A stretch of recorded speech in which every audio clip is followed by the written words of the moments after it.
Type 1 diabetes in high-performing athletes. The aim of this presentation is to understand how to manage type 1 diabetes to maximize athletic performance. We'll start by looking at muscle physiology, basically how the body uses fuel in different types of exercise. In high-performance athletes, the engagement in higher intensity and longer bouts of exercise, be it in training or gameplay, mean that the body will use greater amounts of carbohydrates than at lower exercise intensities, where fats may also provide a useful fuel source. Subsequently, if the activity is sustained, muscle and blood stores of carbohydrates may decrease. This is increased during episodes of higher intensity, repeated interval training, as the body switches to mainly using carbohydrates stored in the muscles, and as a result, the risk of hyperglycemia increases. In contrast, shorter, more intense activities performed in isolation, like sprinting or powerlifting, are mainly anaerobic activities, and that means the body uses fuel sources that are more quickly accessible, and so carbohydrates stored in the muscles are only used if the exercise lasts longer than 10 seconds.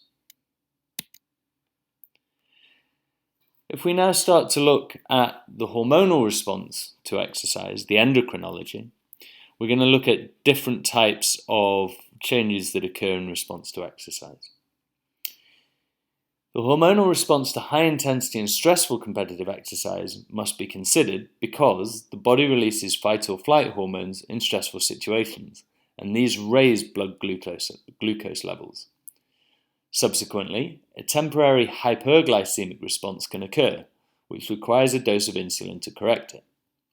If such a response isn't corrected, blood glucose levels may remain high for up to 3 hours after exercise, in spite of what the levels were before the athlete started to exercise. Athletes must also guard against hypoglycemia, caused by the body replacing its muscle carbohydrate stores after exercise. This takes place particularly during the window of opportunity, from 30 minutes up to about 2 to 3 hours after physical activity. Athletes with type 1 diabetes who train regularly are generally more sensitive to insulin, which improves the body's ability to take carbohydrate from the blood into the muscles after exercise. In the short term, these changes are probably related to the improved ability to refill the muscle carbohydrate stores after exercise. However, there are some sports like marathon running that might not show exactly the same results.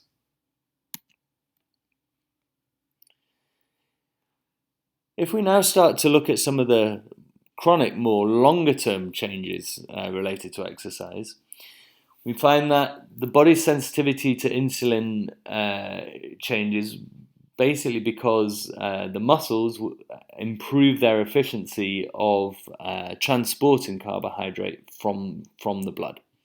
And that's one of the biggest problems with type 1 diabetes. We also need to be aware that different sports and different types of training will also affect the types of changes that occur, with aerobic training using more fats during low or moderate intensity activity. By using fats more effectively, carbohydrates stored in the muscles or in the blood can be saved, and that helps the body control the levels better during exercise. Training helps the body improve how it manages the changing levels of carbohydrate, and therefore how much insulin levels change compared to those people that don't exercise. Therefore, people that train regularly don't need as much insulin. However, these improvements can be lost after only 1 or 2 days of not exercising, and so training must stay consistent. And if the athlete takes a break from their sport, for example in the off-season, they must be aware that their ability to manage these levels will be different when they return to playing again, for example in pre-season training. Weight training also improves how the body responds to changes in carbohydrate levels, and therefore how much insulin is needed. Athletes with type 1 diabetes who get bigger muscles from weight training will also have lower insulin requirements than before they started training. When we're looking at some of the aging athletes and the effects that type 1 diabetes can have and what we have to be aware of, we first have to look at the fact that the athlete's management of exercise-related hypoglycemia can change as they get older. as the body becomes less able to cope with repeated training sessions. Hypoglycemia-associated autonomic failure, or HAF for short, causes hormonal changes that affect how the body reacts to exercise, and blood glucose levels fall without the athlete realizing it. HAF is more likely to happen after a training session or a game that took place in the previous 1 or 2 days, or if the athlete had a hypoglycemic event beforehand. The longer and greater the hypoglycemic episode is, the greater the reaction. A single episode of hypoglycemia or a single bout of exercise in an individual with type 1 diabetes can blunt the body's normal counter-regulatory defenses, basically how the hormonal and the nervous system responds to exercise to regulate the levels of blood sugar in the body. This is more common in individuals demonstrating signs of type 1 diabetes for 5 years or longer.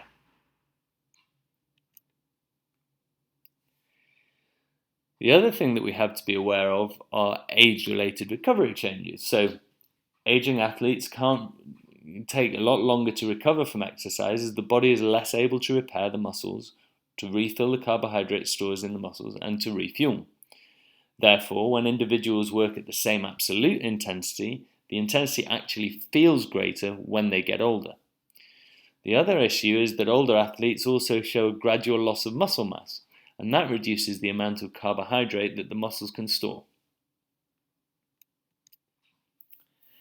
Another area of performance preparation and recovery that athletes with type 1 diabetes need to be aware of is that of supplements.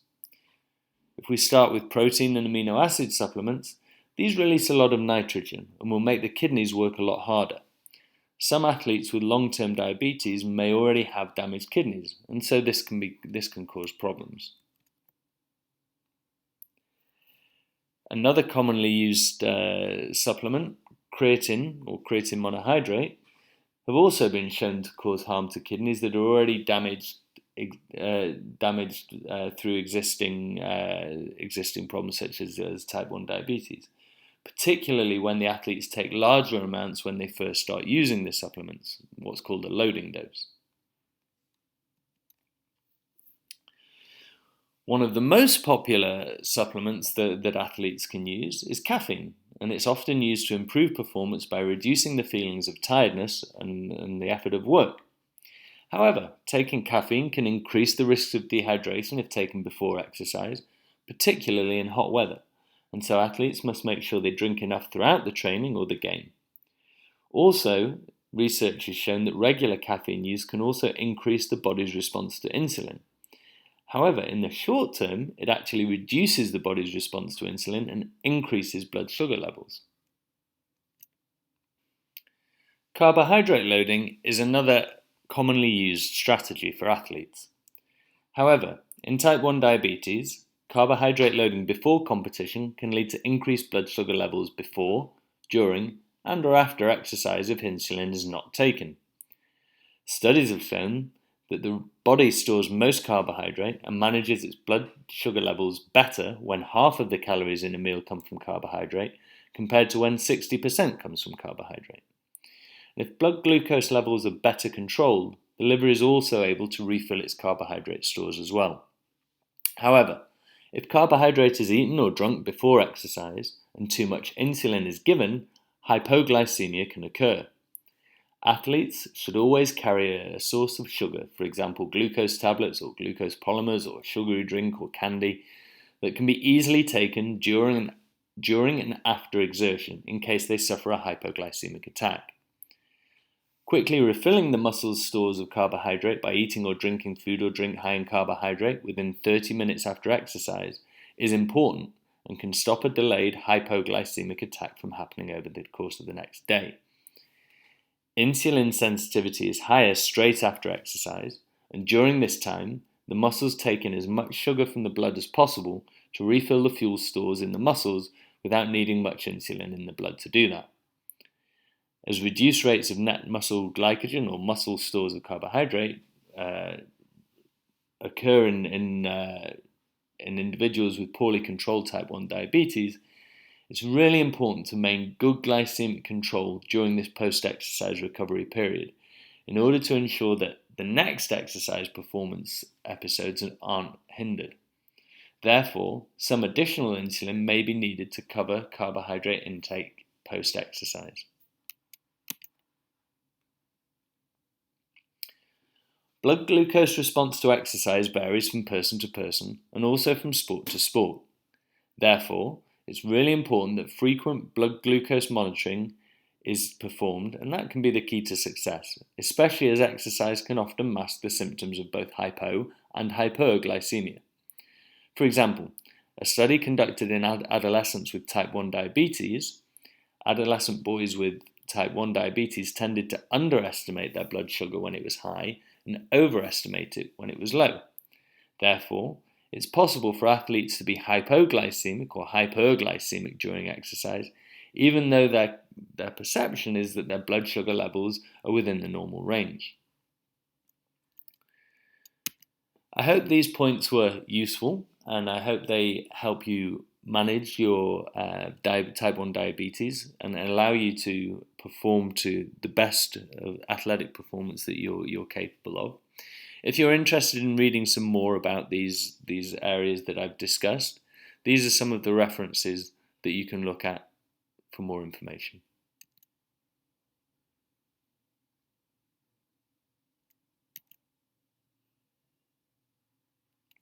Thank you very much.